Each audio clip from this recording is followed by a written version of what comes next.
अस्सलाम वालेकुम स्टूडेंट्स। आज के इस वीडियो लेक्चर में हम चैप्टर 10 के एक्सरसाइज के शॉर्ट क्वेश्चंस को सॉल्व करेंगे। स्टूडेंट्स, अगर आपको मेरी वीडियोस पसंद आ रही हैं तो मेरे चैनल को सब्सक्राइब कर दें और बेल आइकन को दबाना मत भूलें ताकि मेरी नई आने वाली वीडियोस आपके पास पहुंच सके सबसे पहले। तो स्टूडेंट्स, चलते हैं इस वीडियो की तरफ। क्वेश्चन नंबर 1 है, name 3 common household substances having pH value greater than 7, less than 7 and pH value equal to 7। Students, मैंने यहाँ पे आपको एक पीएच स्केल दिया है। यहाँ पे 0 से लेके 14 तक ये स्केल जाता है। 7 पे जितने भी चीज़ें हैं जिनकी पीएच 7 है वो न्यूट्रल सब्सटेंसेस होते हैं और 7 से कम जिनकी पीएच होती है वो एसिडिक होते हैं। इसी तरह 7 से ज़्यादा जिनकी पीएच होती है वो बेसिक होते हैं। पीएच वैल्यू ग्रेटर देन 7, हमने पहले पढ़ा है कि जिनकी वैल्यू 7 से ज़्यादा होती है पीएच की वो बेसिस होती हैं। और हमारे घरों में यूज़ होने वाली बेसिस कौन कौन सी है? NaOH जो है ये बेकिंग सोडा जो हम घर में यूज़ करते हैं। इसके अलावा मिल्क ऑफ मैग्नीशिया है। मिल्क ऑफ मैग्नीशिया मेडिसिन के तौर पर यूज़ होता है कॉन्स्टिपेशन को ट्रीट करने के लिए। इस तरह लाइम वाटर है, ये प्लास्टर में भी यूज़ होता है। इसके अलावा आप बेसिस में कुछ एग्जांपल्स लिख सकते हैं, सोप्स, डिटर्जेंट्स या शैम्पूज जो हमारे घर में यूज़ होते हैं। नेक्स्ट है पीएच वैल्यू लेस देन 7, जिनकी 7 से कम पीएच वैल्यू होती है वो एसिड्स होते हैं। हमारे घरों में कौन कौन से एसिड यूज़ होते हैं? सोर मिल्क जो होता है उसमें लैक्टिक एसिड होता है, एप्पल में मैलिक एसिड होता है, लेमन में सिट्रिक एसिड होता है। इसके अलावा आप लोग विनीगर लिख सकते हैं, हम लोग घरों में जो सिरका यूज़ करते हैं। बटर जो हम यूज़ करते हैं, बटर में भी एसिड होता है। और थर्ड पार्ट है पीएच वैल्यू इक्वल टू 7, जो न्यूट्रल सब्सटेंसेस हमारे घर में यूज़ होते हैं उनमें साल्ट्स आ जाते हैं, वाटर आता है, या फिर शुगर जो होती है ये भी न्यूट्रल होती है। यहाँ पे देखिए NaCl मैंने लिखा है, वाटर लिखा है और कैल्शियम क्लोराइड ये भी साल्ट है। क्वेश्चन नंबर 2 है, define a base and explain that all alkalies are bases but all bases are not alkalies. पहले उन्होंने हमसे बेस की डिफाइन पूछी है। स्टूडेंट्स, आपकी बुक में 3 डेफिनेशंस बेस की है, एक आर्हीनस कॉन्सेप्ट के मुताबिक, फिर ब्रोंस्टेड लॉरी और लीविस कॉन्सेप्ट। तो जो मैंने यहाँ पे डिफाइन लिखी है इसमें मैंने तीनों कॉन्सेप्ट ही लिख दिए हैं। आर्हीनस के मुताबिक बेस एक ऐसी स्पीशी होती है जो पानी के अंदर OH नेगेटिव आयन रिलीज करती है। नेक्स्ट, ब्रोंस्टेड लॉरी के मुताबिक बेस ऐसी स्पीशी है जो एक्सेप्ट करती है प्रोटॉन को। और लीविस के मुताबिक बेस ऐसी स्पीशी है जो डोनेट करती है इलेक्ट्रॉन पेयर को। स्टूडेंट्स, अगर हम हमसे कोई स्पेसिफिक डेफिनेशन पूछते बेस की तो फिर हम कोई स्पेसिफिक डेफिनेशन लिखते हैं, लेकिन उन्होंने हमसे सिंपल बेस पूछा तो हमने ये लिखा। इसके अलावा हम इसमें यह भी लिख सकते हैं कि बेस एक ऐसा सब्सटेंस है जो रेड लिटमस को ब्लू में कन्वर्ट करता है, या बेस ऐसा सब्सटेंस है जिसकी पीएच 7 से ज़्यादा होती है। नेक्स्ट, उन्होंने हमसे पूछा है कि तमाम अल्कलीज बेसिस होती हैं लेकिन तमाम बेसिस अल्कलीज नहीं होती। पहले हम देखते हैं कि अल्कलीज होती क्या चीज़ है। वाटर सोल्यूबल बेसिस जो होती हैं उनको हम लोग अल्कलीज कहते हैं। अब एक्सप्लेनेशन आगे दी हुई है कि अल्कलीज वो हैं जो OH नेगेटिव आयन सोल्यूशन में देती हैं, यानी कि मिक्स हो जाती हैं वाटर के अंदर, तो वो बेसिस हो गई। लेकिन सारी बेसिस वाटर सोल्यूबल नहीं होती, इसलिए हम ये कहेंगे कि सारी अल्कलीज बेसिस हैं लेकिन सारी बेसिस अल्कलीज नहीं हैं। क्वेश्चन नंबर 3 है, define Bronsted Lowry base and explain with an example that water is a Bronsted Lowry base. Bronsted Lowry के मुताबिक बेस एक ऐसा सब्सटेंस है जो किसी भी केमिकल रिएक्शन में प्रोटॉन को एक्सेप्ट करता है। नेक्स्ट, हमने बताना है एग्जांपल लेके कि वाटर एक ब्रोंस्टेड लॉरी बेस है। स्टूडेंट्स, यहाँ पे हमने एक एग्जांपल लिया है कि वाटर HCl के साथ रिएक्ट कर रहा है। ब्रोंस्टेड लॉरी के मुताबिक वाटर तब ब्रोंस्टेड लॉरी बेस होगा जब जो वाटर है ये प्रोटॉन को एक्सेप्ट करेगा। जब HCl आयनाइज होगा तो H पॉजिटिव और Cl नेगेटिव आयंस बना देगा, और वाटर में जो ऑक्सीजन है इसके पास एक लॉन पेयर है, तो जो H पॉजिटिव आयन यहाँ से होगा, इस H पॉजिटिव आयन को ये ऑक्सीजन का लॉन पेयर अट्रैक्ट करेगा और इस तरह ये एक प्रोटॉन एक्सेप्ट करके H3O पॉजिटिव जो है ये बना देता है। तो यहाँ पे हमें प्रूव हो गया एग्जाम्पल के जरिए कि वाटर एक ब्रोंस्टेड लॉरी बेस है क्योंकि इसने एक प्रोटॉन को एक्सेप्ट किया है। क्वेश्चन नंबर 4 है, how can you justify that Bronsted Lowry concept of acid and base is applicable to non aqueous solutions. मतलब ब्रोंस्टेड लॉरी एसिड और बेस को एक्वस मीडियम नहीं चाहिए होता। पहले हम देखते हैं कि ब्रोंस्टेड लॉरी के मुताबिक एसिड और बेस होती क्या चीज़ है। एसिड ऐसा सब्सटेंस है जो कि प्रोटॉन को डोनेट करता हो और बेस एक ऐसा सब्सटेंस है जो कि प्रोटॉन को एक्सेप्ट करता हो। तो डेफिनेशन से हमें साफ पता चल रहा है कि प्रोटॉन को डोनेट या एक्सेप्ट करने में हमें वाटर नहीं चाहिए होता, इसलिए ये बात प्रूव हो गई है कि जो ब्रोंस्टेड लॉरी एसिड या ब्रोंस्टेड लॉरी बेस है इनको एक्वस मीडियम रिक्वायर्ड नहीं होता।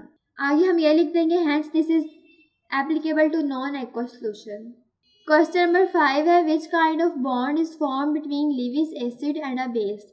लेविस एसिड और लेविस बेस के अंदर किस तरह का बॉन्ड फॉर्म करता है? एक coordinate covalent bond is form between Lewis acid and a base. यहाँ पे देखें ये H पॉजिटिव आयन जो है ये लेविस एसिड के तौर पे एक्ट कर रहा है और अमोनिया जो है ये लेविस बेस के तौर पे एक्ट कर रही है। नाइट्रोजन के आउटर मोस्ट शेल में 5 इलेक्ट्रॉन्स हैं। ये 3 इलेक्ट्रॉन्स जो हैं ये हाइड्रोजन के साथ शेयर कर लेता है और ये 2 electrons H positive ions accept कर लेता है क्योंकि H पॉजिटिव आयंस को अपना डुप्लेट कंप्लीट करने के लिए 2 इलेक्ट्रॉन्स रिक्वायर्ड है। तो ये जो इलेक्ट्रॉन पेयर शेयर हुआ है यहाँ पे इसको हम लोग एक एरो से रिप्रेजेंट करेंगे और ये एरो कोऑर्डिनेट कोवलेंट बॉन्ड को शो कर रहा है। क्वेश्चन नंबर 6 है why H positive ion act as a Lewis acid. H positive ion Lewis acid के तौर पे क्यों एक्ट करता है? स्टूडेंट, लेविस के कॉन्सेप्ट के मुताबिक एसिड एक ऐसा सब्सटेंस है जो कि इलेक्ट्रॉन पेयर को एक्सेप्ट करता है। तो हाइड्रोजन आयन जो है ये लेविस एसिड इसलिए ही है क्योंकि ये एक इलेक्ट्रॉन पेयर को एक्सेप्ट करता है। It completes its valence shell by gaining a pair of electrons. ये एक इलेक्ट्रॉन के पेयर को गेन करता है, अपनी वैलेंस शेल को कंप्लीट कर लेता है, इसलिए हम इसको लेविस एसिड कहेंगे। इसमें आप ये वाली एग्जांपल लिख सकते हैं कि अमोनिया से एक इलेक्ट्रॉन पेयर को एक्सेप्ट करता है हाइड्रोजन, इसलिए इसको हम लेविस एसिड कहते हैं। इसको मैंने इस तरह से लिखा ब्रैकेट में। क्वेश्चन नंबर 7 है name 2 acids used in the manufacture of fertilisers. Fertilisers बनाने में कोई से इस्तेमाल होने वाले 2 एसिड्स के नाम बताने हैं, नाइट्रिक एसिड और सल्फ्यूरिक एसिड। क्वेश्चन नंबर 8 है define pH. What is the pH of pure water? पहले पीएच की डेफिनेशन हम करते हैं negative logarithm of molar concentration of hydrogen ions. यहाँ इसकी मैथमेटिकल फॉर्म में देखें, ये हाइड्रोजन आयन है, स्क्वायर ब्रैकेट्स का मतलब है कि हाइड्रोजन आयंस की मोलर कंसंट्रेशन है और इसका साथ हमने माइनस लॉग लिया है। तो इक्वेशन से हमें डिफाइन पता चल रही है कि नेगेटिव लॉग है H पॉजिटिव आयंस की कंसंट्रेशन का, इसको हम लोग पीएच कहते हैं। आगे उन्होंने हमसे प्योर वाटर की पीएच पूछी है। प्योर वाटर की पीएच 7 होती है। इसको हम लोग ऐसे कैलकुलेट भी कर सकते हैं। पीएच के फार्मूले के अंदर H पॉजिटिव की कंसंट्रेशन की जगह पे हम लोग ये वाली वैल्यू अगर पुट कर दें तो इसको हम कैलकुलेट करें तो 7 आ जाता है। क्वेश्चन नंबर 9 है how many times a solution of pH1 will be stronger than that of a solution of pH2। Students, suppose करें हमारे पास 2 सोल्यूशन है, एक की pH1 है और एक की pH2 है। तो हमने बताना है कि जो pH1 वाला है ये कितने टाइम्स स्ट्रॉन्गर होगा pH2 से।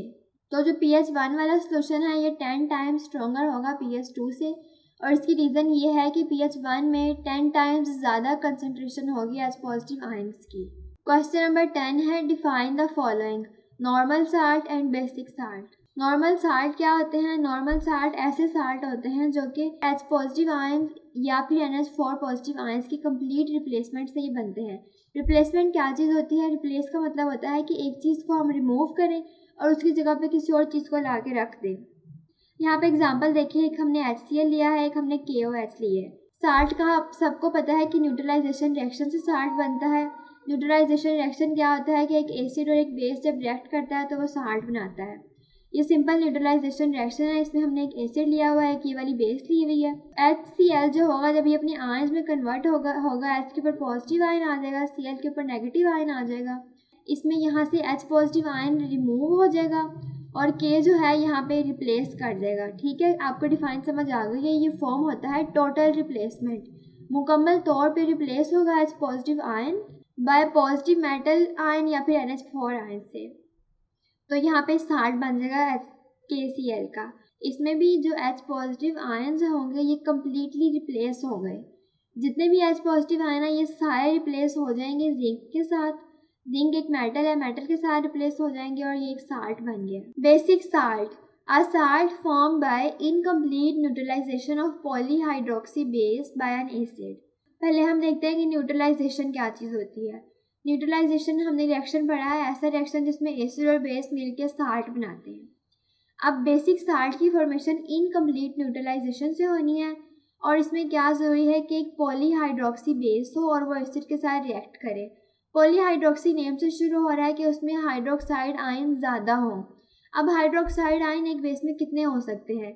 एक बेस में 2 या 3 हाइड्रोक्साइड आयन हो सकते हैं। 3 हाइड्रोक्साइड आयन से ज़्यादा हाइड्रोक्साइड आयन वाली बेसिस एग्जिस्ट नहीं करती। अब हम एग्जांपल से देखते हैं। यहाँ पे हमने एक बेस लिया है, इसको हमने एसिड से रिएक्ट कराया है। इन दोनों का रिएक्शन होगा, इसको हम लोग इनकम्प्लीट न्यूट्रलाइजेशन रिएक्शन कहते हैं और ये एक साल्ट फॉर्म हो गया है। हमने इसमें इनकम्प्लीट न्यूट्रलाइजेशन करनी है पॉलीहाइड्रोक्सी बेस की। इनकम्प्लीट न्यूट्रलाइजेशन का मतलब ये है, अब ये यहाँ पे हमारे पास 3 हाइड्रोक्साइड आयन है, अब हम तीनों के तीनों को रिमूव नहीं करेंगे, हम सिर्फ एक को रिमूव करेंगे, तो ये इनकम्प्लीट न्यूट्रलाइजेशन होगी। अब यहाँ से एक OH नेगेटिव आयन रिमूव होगा और उसकी जगह पे ये Cl रिप्लेस कर लेगा। ठीक है स्टूडेंट्स, आपको समझ आ गई होगी मुझे उम्मीद है। इसी तरह जिंक की एग्जाम्पल उन्होंने दी हुई है, ये भी आपने देख लेना, साल्ट बनता है। और एक और बात आपने याद रखनी है कि जो भी बेसिक साल्ट जो यहाँ पे फॉर्म्ड हुआ है, इस बेसिक साल्ट को अगर हम दोबारा से न्यूट्रलाइजेशन रिएक्शन कराएं तो ये एक न्यूट्रल साल्ट बन जाता है।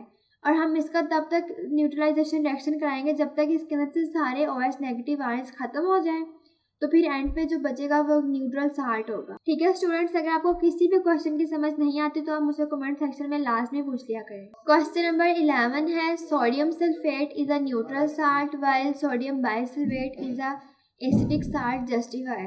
स्टूडेंट पहले सिंपल सी बात आप इनके फार्मूले से देख लें कि जो सोडियम सल्फेट है इसके अंदर कोई H पॉजिटिव आयन नहीं है, मतलब कि ये रिएक्ट नहीं करेगा, इसके अंदर कोई रिप्लेस करने वाला आयन ही नहीं है। लेकिन सोडियम बाइसल्फेट के अंदर एक हाइड्रोजन आयन प्रेजेंट है, इसका मतलब है कि इसमें एक प्रोटॉन प्रेजेंट है और हम इसको रिप्लेस करा सकते हैं। तो स्टूडेंट्स इसकी जस्टिफिकेशन देते हैं। पहले हम बताते हैं कि सोडियम बाइसल्फेट एक एसिडिक साल्ट क्यों है। चैप्टर के अंदर हमने एसिडिक साल्ट की प्रिपरेशन का पढ़ा हुआ है, ये हमेशा partial replacement of hydrogen ions के जरिए होता है, क्योंकि इसमें हाइड्रोजन आयन है तो ये हाइड्रोजन आयन को रिप्लेस करा देगा और एसिडिक साल्ट बना देता है। इसके अलावा एसिड साल्ट जो होता है ये ब्लू लिटमस पेपर को रेड में कन्वर्ट करता है। इसी तरह सोडियम सल्फेट जो है ये एक नॉर्मल साल्ट है, ये क्यों है, क्योंकि इसमें कंप्लीट रिप्लेसमेंट हुई है हाइड्रोजन आयंस की, और ये जो है ये ब्लू लिटमस पेपर को रेड में कन्वर्ट कर देगा, ये न्यूट्रल या नॉर्मल साल्ट है। क्वेश्चन नंबर 12 है, give a few characteristic properties of salt. Salt की प्रॉपर्टीज हम लोग अपने घर के नमक से ही शुरू कर लेते हैं। हमारे घर में जो यूज होता है NaCl हमारे घर में यूज होता है। इसकी सबसे पहली प्रॉपर्टी है कि ये एक क्रिस्टलाइन फॉर्म में होता है। अगली प्रॉपर्टी है कि इनका मेल्टिंग और बॉइलिंग पॉइंट साल्ट का हाई होता है। अब हम NaCl के मेल्टिंग पॉइंट और बॉइलिंग पॉइंट को ही देखें, इसका मेल्टिंग पॉइंट 801 डिग्री सेंटीग्रेड होता है जो कि बहुत ज़्यादा, और बॉइलिंग पॉइंट इसका 1400 डिग्री सेंटीग्रेड होता है। जो हमारे पास आम पानी होता है उसका सिर्फ 100 डिग्री सेंटीग्रेड होता है, यानी कि आम पानी से 14 गुना ज़्यादा बॉइलिंग पॉइंट है। नेक्स्ट है, most salts have water of crystallisation which is responsible for shape of crystals. यहाँ एग्जाम्पल में देखिए आप, यहाँ पे कॉपर सल्फेट लिखा हुआ है, इसके साथ 5 वाटर मॉलिक्यूल्स हैं। ये जो 5 वाटर मॉलिक्यूल्स हैं यही इसका वाटर ऑफ क्रिस्टलाइजेशन है, और ये बहुत ही इंपॉर्टेंट रोल प्ले करता है साल्ट की क्रिस्टल को शेप देने में। नेक्स्ट है, दीज आर न्यूट्रल कंपाउंड्स, ये न्यूट्रल होते हैं, साल्ट के ऊपर कोई चार्ज नहीं होता और ये यूजुअली सोल्यूबल होते हैं वाटर के अंदर। क्वेश्चन नंबर 13 है, how are soluble salts recovered from water. Salts की प्रिपरेशन के बाद हम लोग इनको रिकवर करते हैं, तो सोल्यूबल साल्ट्स को हम लोग किस तरह से रिकवर करते हैं, इसका आंसर यहाँ से मैंने स्टार्ट किया है। प्रिपरेशन ऑफ सोल्यूबल साल्ट की हेडिंग दी है। सबसे पहले हम क्या करते हैं कि सैचुरेटेड सोल्यूशन बना देते हैं साल्ट का, उसको डिसॉल्व करके वाटर के अंदर, फिर उस सोल्यूशन को हम लोग फिल्टर करते हैं। फिल्टर करने के बाद उसकी क्रिस्टलाइजेशन होती है, क्रिस्टल्स बन जाते हैं स्लो इवेपोरेशन के जरिए। तो फिल्ट्रेशन और क्रिस्टलाइजेशन ये 2 प्रोसेस है जिससे साल्ट्स रिकवर होते हैं। क्वेश्चन नंबर 14 है, how are insoluble salts prepared. यहाँ पे बुक वाला सिंपल सा मेथड मैंने लिखा हुआ है। In this method usually a solution of soluble salts are mixed, कि हमने 2 सोल्यूबल साल्ट्स को पहले मिक्स किया, फिर रिएक्शन के अंदर एक्सचेंज ऑफ आयंस होगा, उसके बाद 2 नए साल्ट्स बन जाएंगे। एक जो होगा वो इनसोल्यूबल होगा और दूसरा सोल्यूबल। जो सा इनसोल्यूबल साल्ट होगा वो प्रेसिपिटेट्स बना देगा और उसको हम लोग फिल्टर कर देते हैं। तो प्रिपरेशन ऑफ साल्ट मैंने आपको यहाँ डायग्राम के जरिए समझाई हुई है, आपने गौर से अच्छे से समझ लेना। अगर कोई भी कंफ्यूजन हो तो आपने मुझसे कमेंट सेक्शन में लास्ट में पूछ लेना है। पहले हमने 2 ऐसे साल्ट लिए जो कि वाटर सोल्यूबल थे। पहला साल्ट ये और दूसरा साल्ट ये, दोनों के हमने सोल्यूशन बना लिए। सोल्यूशन बनाने के बाद हमने उन दोनों साल्ट्स को मिक्स कर दिया। जब हम यहाँ पे उसको मिक्स करते हैं, मिक्स करने के बाद ये दोनों साल्ट जो होंगे इनके अंदर आयंस एक्सचेंज होंगे और 2 नए साल्ट्स बन जाएंगे। अब इस मिक्सचर के अंदर एक सॉलिड साल्ट बन जाएगा जो कि इनसोल्यूबल होगा और एक सोल्यूबल साल्ट बन जाएगा। जो इनसोल्यूबल साल्ट होगा वो प्रेसिपिटेट्स बना देगा और नेक्स्ट हम उन्हीं प्रेसिपिटेट्स को सेपरेट करेंगे। नेक्स्ट हमने क्या ये देखिए आप यहाँ पे देखिए हमारे पास जो मिक्स सोल्यूशन था इसके अंदर प्रेसिपिटेट बन गए हैं। यहाँ पे हमने फिल्टर पेपर लगाया एक फनल के अंदर और उसको हमने फिल्टर कर लिया। नीचे वाला जो होता है ये फिल्ट्रेट होता है और जो इनसोल्यूबल साल्ट है ये ऊपर रह जाएगा। नेक्स्ट हम क्या करते हैं, हम लोग वाशिंग करते हैं फिल्ट्रेट की। वॉशिंग करने के प्रोसेस में क्या होता है कि अगर इसमें कोई भी इम्प्योरिटी है तो वो भी वॉश ऑफ हो जाए। उसके बाद फिल्टर पेपर के ऊपर जो हमारे पास यहाँ पे साल्ट बची है, इस साल्ट को हम लोग हीट करेंगे ओवन के अंदर, उसको ड्राई कर लेंगे। ठीक है स्टूडेंट्स, इस तरह से हमारे पास इनसोल्यूबल साल्ट क्रिएट हो गया है और आपने इसका मेथड देखा जो कि बहुत ही ईजी था। यहाँ पे इसकी एग्जाम्पल देख लें, AgNO3 और NaCl अगर मिलेंगे तो जो AgCl होगा ये इनसोल्यूबल साल्ट होगा। ये वाली एग्जांपल आप देखिए, हम लोगों ने जो ये वाले 2 साल्ट्स लेने हैं ये वाटर सोल्यूबल होंगे और इनको जब हम लोग मिक्स करेंगे तो ये इनसोल्यूबल साल्ट हमारे पास बनेगा, ये वाला जो कि सॉलिड होगा। क्वेश्चन नंबर 15 है, why is a salt neutral, explain with an example.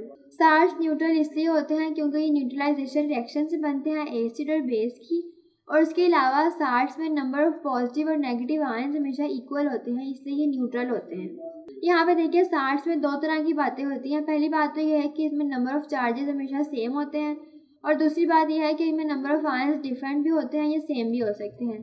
इसके हम एग्जाम्पल देखते हैं कि किस तरह से सेम हो सकते हैं और किस तरह से डिफरेंट। अब यहाँ पे सोडियम क्लोराइड साल्ट की एग्जाम्पल लेते हैं।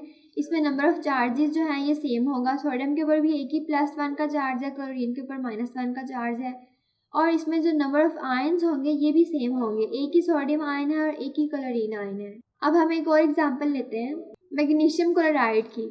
इसमें नंबर ऑफ चार्जेस जो हैं वो सेम है, मैग्नीशियम के ऊपर +2 चार्ज होता है और क्लोरीन के ऊपर -2 चार्ज होता है, लेकिन इसमें नंबर ऑफ आयंस डिफरेंट है। यहाँ पे 2 क्लोरीन आयन है लेकिन एक ही मैग्नीशियम आयन है, लेकिन ये फिर भी न्यूट्रल साल्ट है। आगे यहाँ पे मैंने आपको एक एग्जांपल दी हुई है, कैल्शियम क्लोराइड साल्ट है, इसके अंदर एक कैल्शियम आयन है और 2 क्लोरीन के आयन्स हैं। नंबर ऑफ आयंस इक्वल नहीं है लेकिन नंबर ऑफ चार्जेस इक्वल है, इसलिए कि न्यूट्रल साल्ट है। तो अगर आप यही बातें याद रख लें कि नंबर ऑफ आयंस इक्वल ना हो या ना हो, लेकिन नंबर ऑफ चार्ज हमेशा सेम होता है, इस वजह से जो साल्ट्स होते हैं ये न्यूट्रल होते हैं। क्वेश्चन नंबर 16 है, name N acid use in the preservation of food. Food को प्रिजर्व करने के लिए 2 एसिड ज्यादातर यूज होते हैं, एसिटिक एसिड और बेंजोइक एसिड। क्वेश्चन नंबर 17 है, name the acids present in vinegar. जो उसके अंदर एसिटिक एसिड प्रेजेंट होता है, आर्ट स्टिंग के अंदर फॉर्मिक एसिड प्रेजेंट होता है, सिट्रस फ्रूट के अंदर सिट्रिक एसिड प्रेजेंट होता है, और जो सोर मिल्क होता है इसमें लैक्टिक एसिड प्रेजेंट होता है। क्वेश्चन नंबर 18 है, how can you justify that lead hydroxy nitrate एक बेसिक साल्ट है। स्टूडेंट्स, हमने बेसिक साल्ट की प्रिपरेशन पहले हमने पढ़ी है कि जो बेसिक साल्ट होते हैं वो किस तरह से फॉर्म होते हैं। जब पॉलीहाइड्रोक्सी बेस की इनकम्प्लीट न्यूट्रलाइजेशन होती है उस टाइम एक बेसिक साल्ट प्रोड्यूस होता है।